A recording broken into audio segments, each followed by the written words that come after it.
Assalamualaikum warahmatullahi wabarakatuh.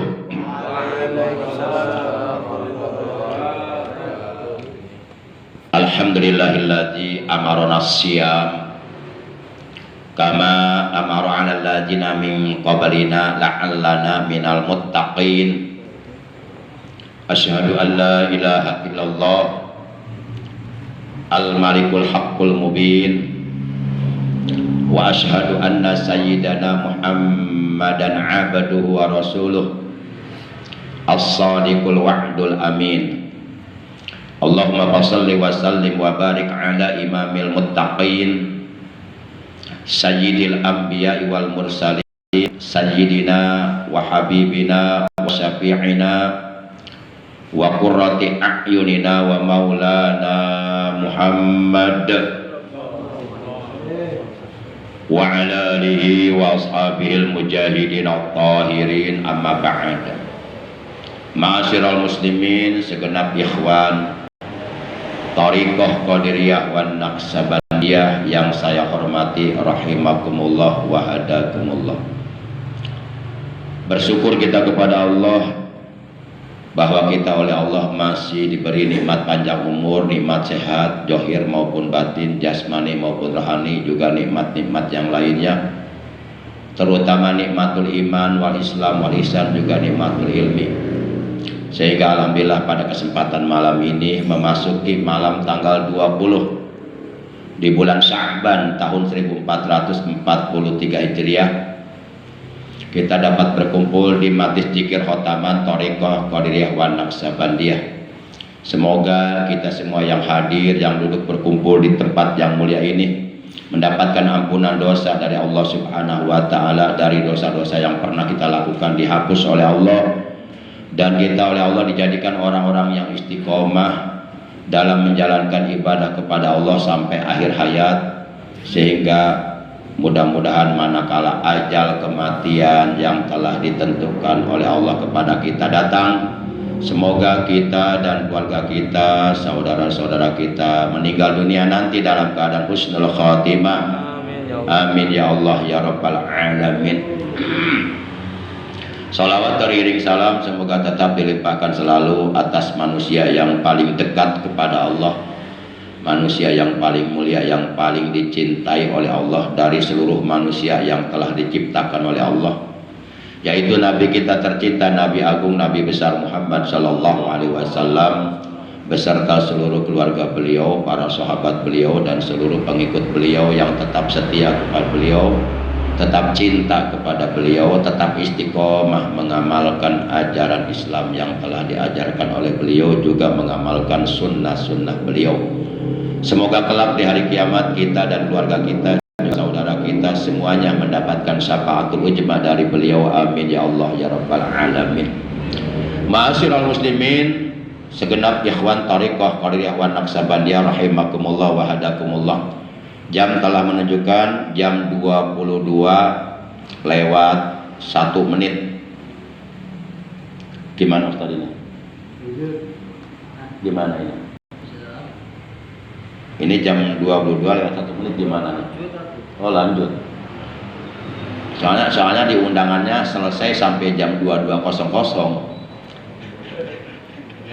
Soalnya tadi kita mulainya jam 9 ya. Baik para jamaah, ada 2 hal yang ingin saya sampaikan. Yang pertama mengenai 3 perkara yang disyaratkan dalam melakukan zikir jahar. Yang kedua mengenai puasanya para nabi. Baik, 2 perkara ini yang akan saya sampaikan, yang akan kita bahas.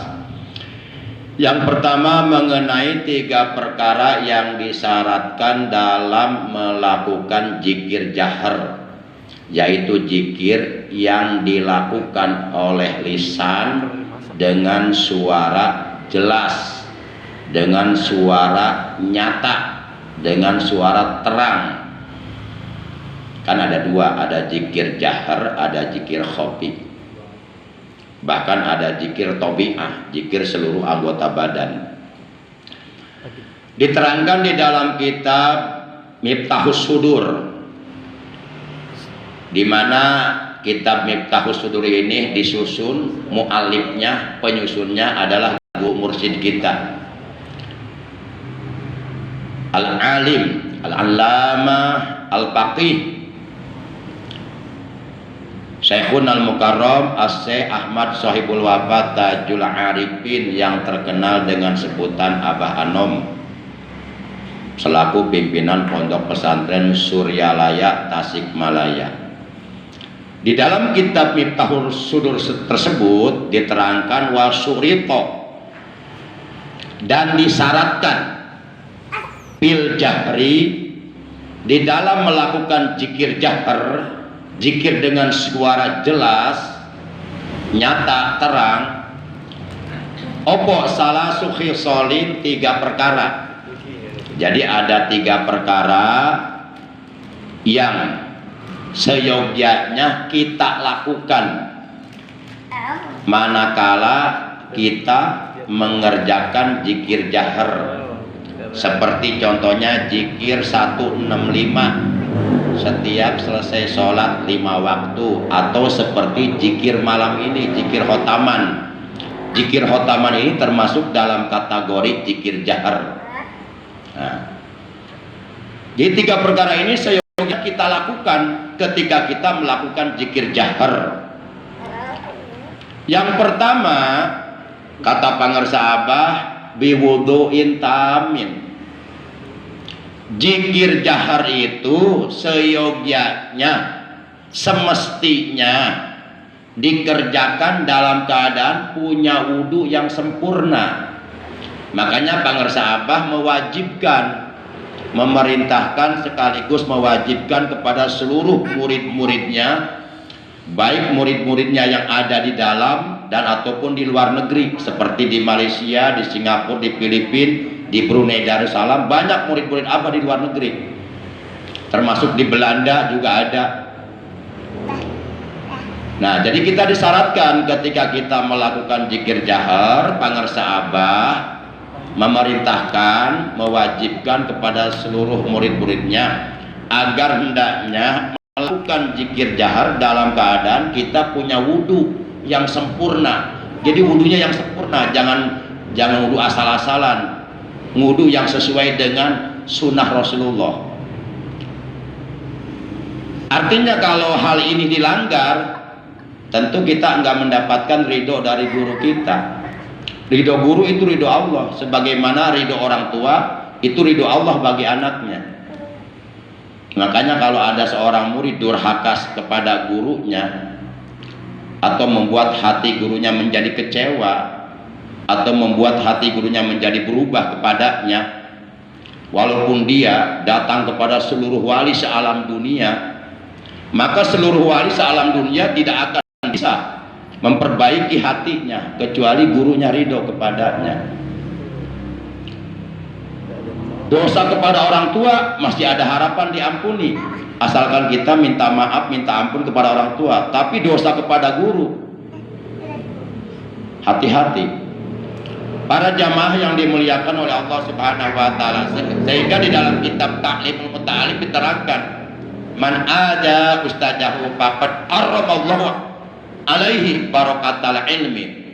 Barang siapa yang membuat hati gurunya kecewa, hati gurunya sakit lantaran sikap, ucapan, perbuatan muridnya, sehingga hati gurunya kecewa, sakit, menangis hatinya, maka sungguh Allah benar-benar akan mengharamkan keberkahan ilmu kepadanya. Jadi ilmunya nggak berkah nanti.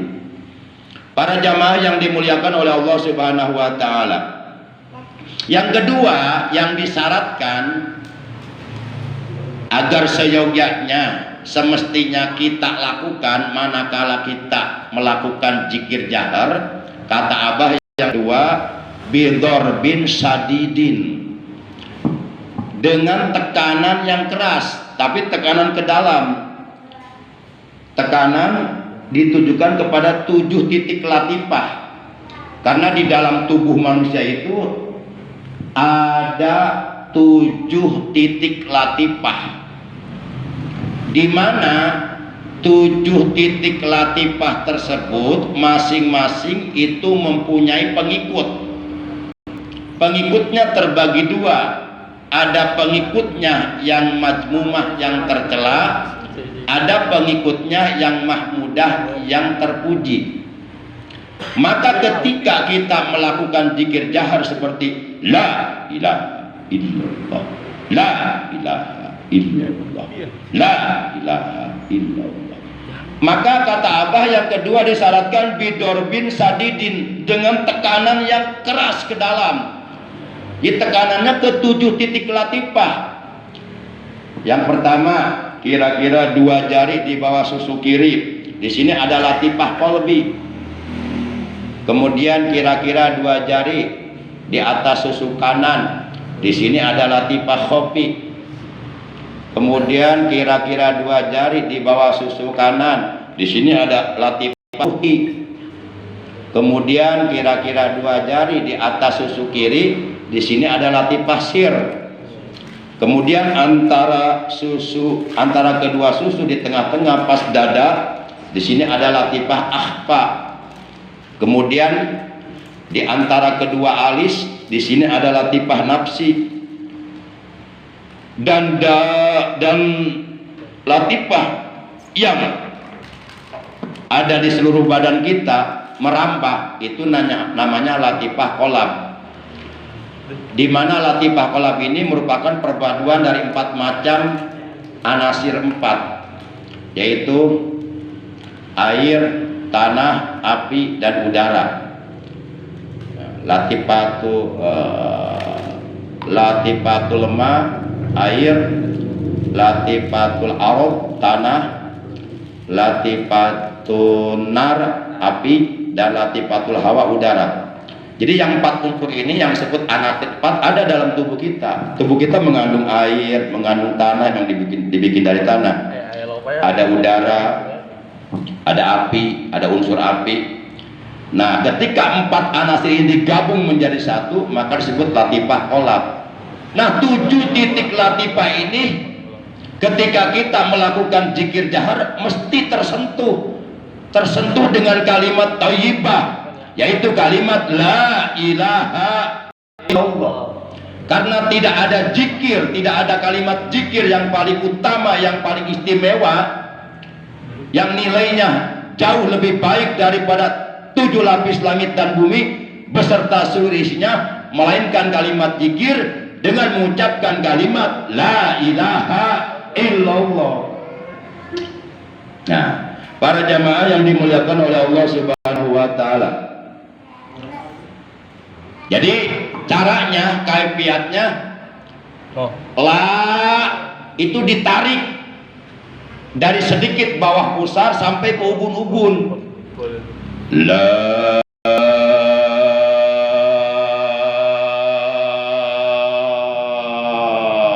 Nah, ini sudah 3 latifah tersentuh oleh kalimat la, yaitu latifah akhfa, latifah nafsi, dan latifah kolab. Udah kena tuh. Nanti ilaha ini yang tersentuh 2 latifah, yaitu latifah khofi dan latifah ruh. Ilaha.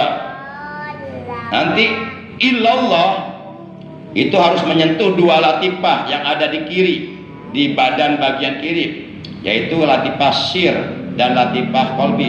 Illallah. Nah, kalimat Allahnya dihunjamkan ke dalam latifah qalbi, ke dalam hati dengan sedalam-dalamnya. Allah, masukkan. Nah, berarti kalau la ilaha illallah, la ilaha illallah itu mesti menyentuh 7 titik latifah. Itu cara zikir yang diajarkan oleh pangersa Abah. Tapi kalau orang belum masuk thariqah, belum tahu cara zikir seperti ini, mereka asal bunyi aja, nggak tahu mereka. Makanya walaupun kalimat yang diucapkannya sama, tapi kalau yang mengucapkannya berbeda, yang satu sudah masuk thariqah, sudah ditalkin oleh guru mursyid, yang satu belum masuk thariqah, belum ditalkin oleh guru mursyid, itu beda nilai. Satu kali ucapan la ilaha illallah yang diucapkan oleh orang yang sudah masuk thariqah, oleh orang yang sudah ditalkin oleh guru mursyid, itu sama dengan 70 kali ucapan kalimat la ilaha illallah yang diucapkan oleh orang yang belum ditalkin. Beda-beda nilai. Makanya ini thariqah ini termasuk zikir khos. Kan ada zikir am, ada zikir khos, ada zikir umum, ada zikir khusus. Kalau thariqah itu zikirnya zikir khusus. Dan ada gurunya, guru mursyid, dan guru mursyidnya kamil mukamil, pangkatnya waliun min auliyaillah, wali daripada wali-wali Allah yang sanadnya nyambung sampai ke Rasulullah. Tapi kalau zikir umum, mereka sanadnya enggak jelas. Pertama kali dia menerima kalimat la ilaha illallah dari siapa? Siapa yang mentalkin dirinya? Dan yang mentalkin dirinya sudah ditalkin belum oleh guru mursyid, enggak jelas sanadnya, enggak nyambung ke Rasulullah. Kan asalnya kalimat ini dari Allah. Kemudian diperintahkan kepada malaikat Jibril agar malaikat Jibril mentalkinkan, mengajarkan kalimat la ilaha illallah kepada Nabi Muhammad. Kemudian dari Nabi Muhammad turun kepada para sahabatnya, terus turun temurun sampailah kepada pangersa Abah Anom. Abah Anom ini silsilah sanad thariqahnya yang ke-37. Para jamaah yang dimuliakan oleh Allah Subhanahu wa taala. Nah, itu yang kedua, Bidor bin Sadidin. Di dalam melakukan zikir jahar itu seyogyanya dengan tekanan yang keras ke dalam, menyentuh 7 titik latifah. Kalau dalam kitab Miftahus Sudur juga berdasarkan keterangan dalam kitab Jami'ul Usul bil Auliya itu jadi ada 5 tekanan.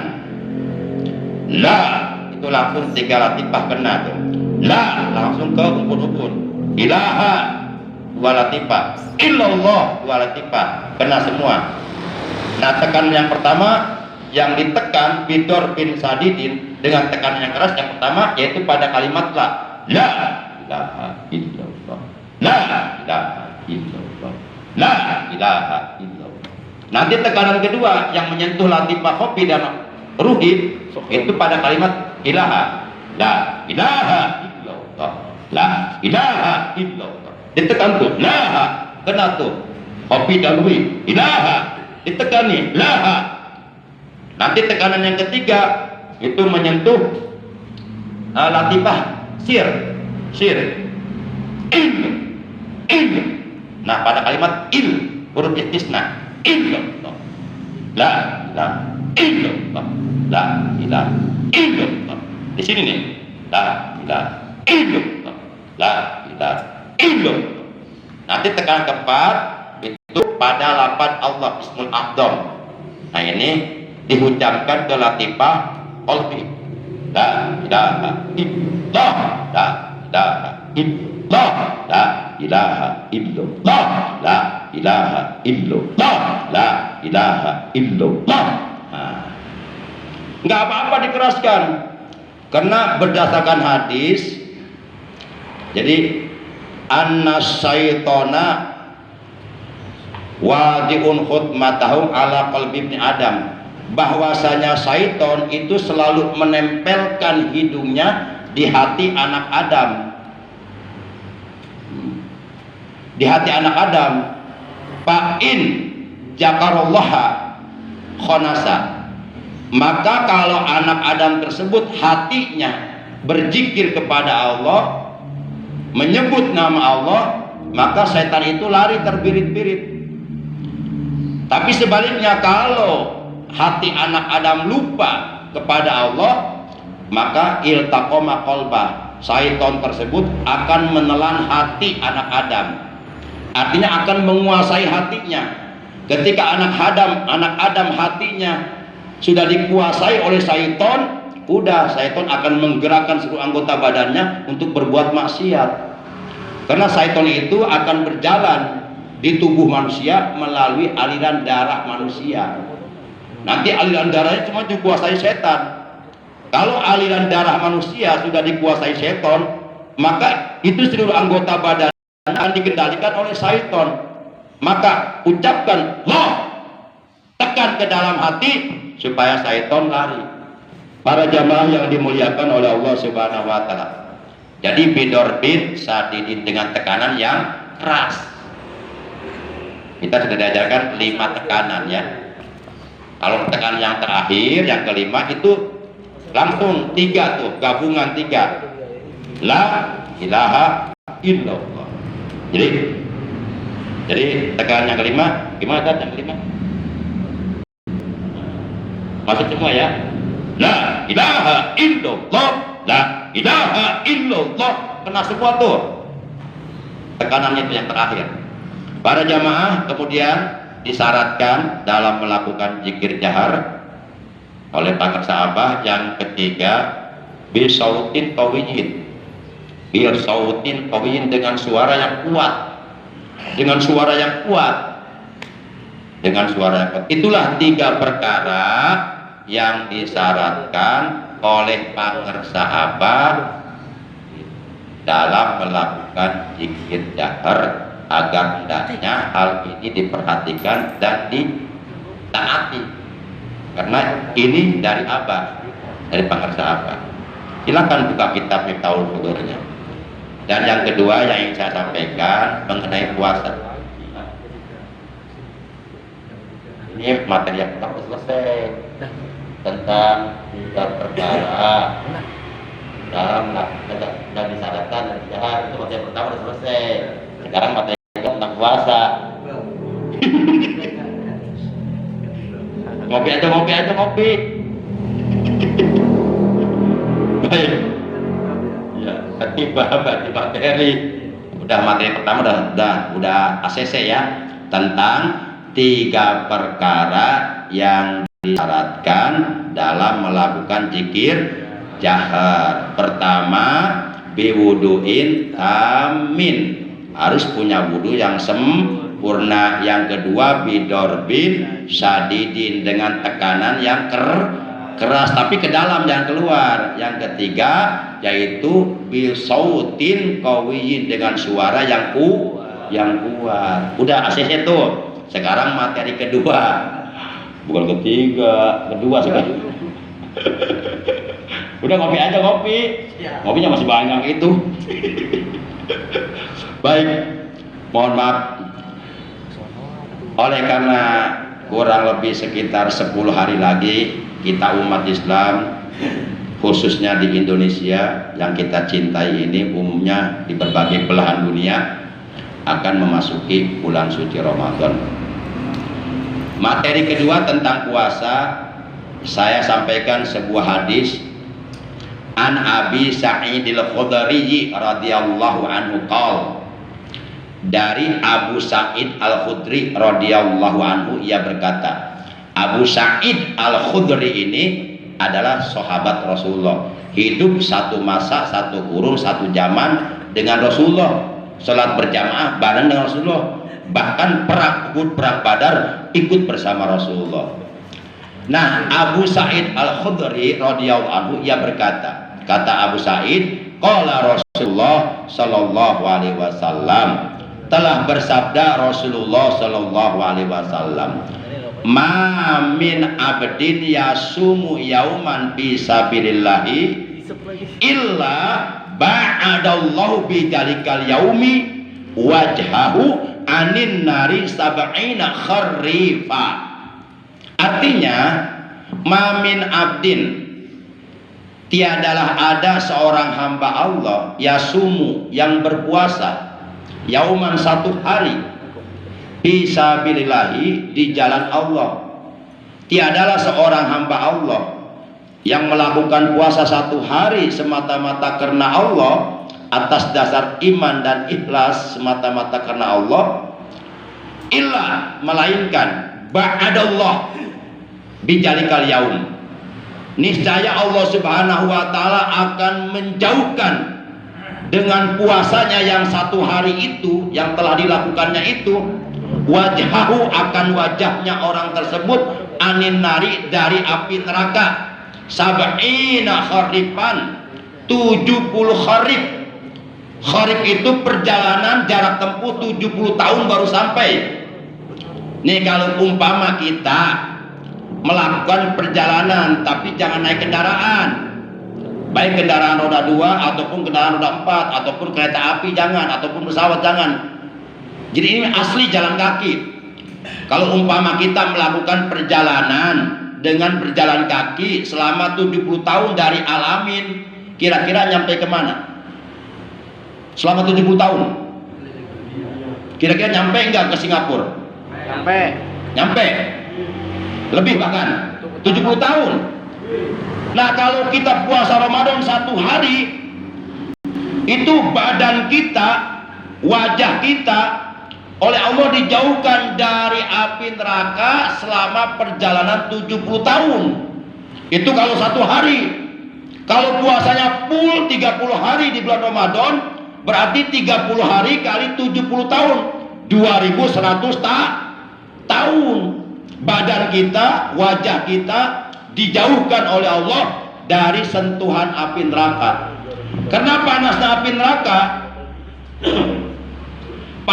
neraka, konon menurut keterangan itu dalam radius beberapa kilometer udah terasa panasnya. Saking panas api neraka. Misal api neraka dinyalain di sini, itu ke Gardu udah kerasa panasnya. Nggak percaya coba aja. Para jamaah yang dimuliakan oleh Allah Subhanahu wa taala.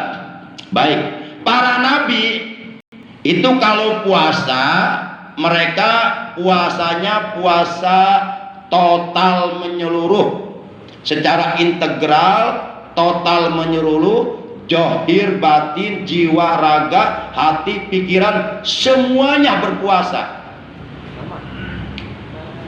Perutnya berpuasa, ditahan dari makan dan minum. Farjinya berpuasa, ditahan dari memenuhi syahwatnya.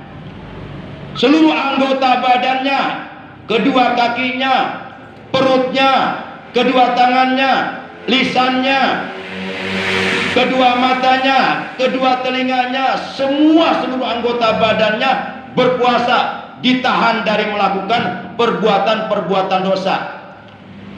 Bahkan hatinya juga berpuasa, ditahan dari angan-angan rendah yang bersifat duniawiyah.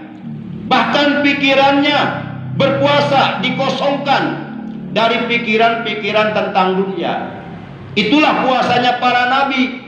Jadi puasa total menyeluruh secara integral, zahir maupun batin, jiwa, raga, pikiran, hati, semuanya ditahan dari segala sesuatu selain Allah. Yang ada di hatinya hanya Allah. Makanya diterangkan di dalam kitab Durratun Nasihin halaman 12 baris yang ke-6 dari bawah begini. Jadi para nabi itu kalau puasa, puasanya puasa tingkatan yang paling tertinggi, level yang paling tertinggi, namanya puasa hawasul hawas. Puasa hawasul hawas itu menurut para ulama adalah saumul qalbi anil himamid daniyati wal ibkari dunyawiyati wa kafu amasyallah bil kulliyah. Artinya puasa hati dari angan-angan yang rendah, dan puasa pikiran dari pikiran-pikiran duniawiyah, dan menahan hati, menahan pikiran dari segala sesuatu selain Allah. Di hatinya hanya ada Allah, di pikirannya yang keinget hanya ada Allah, selain Allah nggak keinget. Ini berat puasa seperti ini, kita nggak bisa ini, karena kita bukan nabi. Nah, kita mah boro-boro begitu, jam 4 sore udah ngobrolin makanan. Mah ntar maghrib bukanya, buat buka udah ada belum tuh sirup marjannya, tuh udah diobrolin, padahal baru jam 4. Nah kalau para nabi puasa seperti ini, batal puasanya. Kalau para nabi mah, kita mah nggak batal karena kita bukan nabi. Nah, para jamaah, itulah puasanya para nabi. Fa inna tahqiqa hadzal maqam, untuk menjelaskan, untuk merealkan, untuk menyatakan makom yang tinggi seperti ini, yaitu puasa hawasul hawas yang dilakukan hanya oleh para nabi dan para siddiqin, yaitu al-iqbalu ilallahi ta'ala bil kulliyah, menghadapkan diri johir batinnya, jiwa raganya, al-iqbal ilallah, dihadapkan hanya kepada Allah bil kulliyah, secara menyeluruh, secara total, menyeluruh, integral. Al-iqbal ilallah ta'ala bil kulliyah. Kemudian wal insyirafu, dan berpaling hatinya, pikirannya, anggota badannya, semuanya, johir batinnya berpaling an ghairihi, dari selain Allah. Itulah puasanya para nabi, yaitu yang disebut puasa huasul huas. Kita nggak akan mampu melakukan puasa seperti ini, cuma minimal paling tidak kita berusaha melaksanakan puasa Ramadan nanti dengan level huas. Jangan sampai dari tahun ke tahun, sepanjang tahun puasanya awam terus. Puasa hanya menahan perut dari makan dan minum saja. Puasa hanya menahan farji dari keinginan syahwat saja. Sementara kakinya, tangannya, lisannya, matanya, telinganya enggak puasa, enggak ditahan dari perbuatan dosa. Jangan sampai dari tahun ke tahun puasanya seperti itu. Puasa yang seperti itu boleh jadi nanti hanya dapat lapar dan haus, tidak dapat pahala. Nauzubillah min dzalik. Sebagaimana Rasulullah bersabda, kam min shaimin laisa lahu min syiyamil ju' wal atas. Berapa banyak orang yang melaksanakan ibadah puasa, akan tetapi mereka tidak mendapatkan apa-apa dari puasanya. Sedikit pun mereka tidak mendapatkan pahala dari puasa yang dilakukannya, melainkan yang mereka dapatkan hanya lapar dan haus. Itu oleh karena puasanya hanya menahan lapar dan haus saja. Padahal kata Nabi dalam hadis riwayat Imam Abu Daud, malam yada' qaula jur wal amal bi falaisa lil hajatun bi ayyada'a sarabah wa ta'ama. Barang siapa yang berpuasa akan tetapi dia tidak meninggalkan dari perkataan dan perbuatan keji, maka sekali-kali Allah Subhanahu wa taala sama sekali tidak membutuhkan kepada tidak makannya, kepada tidak minumnya. Allah tidak butuh kepada kita dalam puasa karena kita tidak makan, tidak minum. Allah tidak butuh kepada tidak makan kita. Allah tidak butuh kepada tidak minum kita. Tapi yang Allah butuhkan dengan puasa Ramadan, kita menjadi hamba-hamba Allah yang bertakwa. Sebagaimana firman Allah dalam Al-Quran surat 2 Al-Baqarah juz 2 ayat 183, ya ayyuhalladzina amanu kutiba alaikumussyam kama kutiba alal ladzina min qablikum la'allakum tattaqun. Hai orang-orang yang beriman, telah diwajibkan atas kalian puasa sebagaimana telah diwajibkan pula atas orang-orang sebelum kamu, la'allakum tattaqun, agar kamu menjadi orang yang bertakwa. Berdasarkan ayat ini berarti puasa Ramadan yang dikehendaki oleh Allah, puasa Ramadan yang harus kita laksanakan yang sesuai dengan kehendak Allah adalah puasa Ramadan yang dapat mencetak diri kita, yang dapat menghantarkan diri kita menjadi orang-orang yang bertakwa. Orang-orang yang bertakwa itu orang-orang yang mampu membentengi seluruh anggota badannya dari perbuatan dosa, dari perbuatan maksiat, dari perbuatan munkarat. Itulah puasa yang dikehendaki oleh Allah.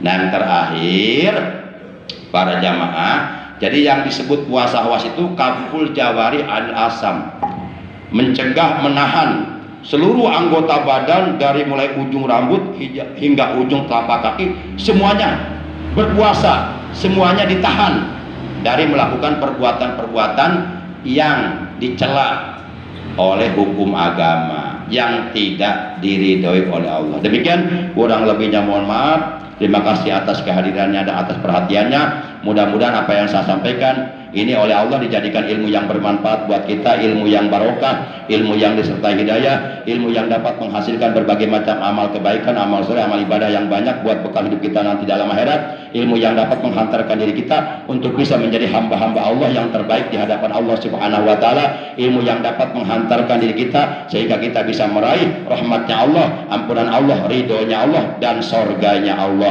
Amin ya Allah ya rabbal alamin. Akhirnya mari kita tutup dengan ucapan hamdalah. Alhamdulillahirabbil alamin. Subhanakallahumma wa bihamdika asyhadu an la ilaha illa anta wahdaka la syarika laka astaghfiruka wa atubu ilaik. Astaghfirullah rabbal baraya astaghfirullah minal khataya astaghfirullah rabbal baraya astaghfirullah minal khataya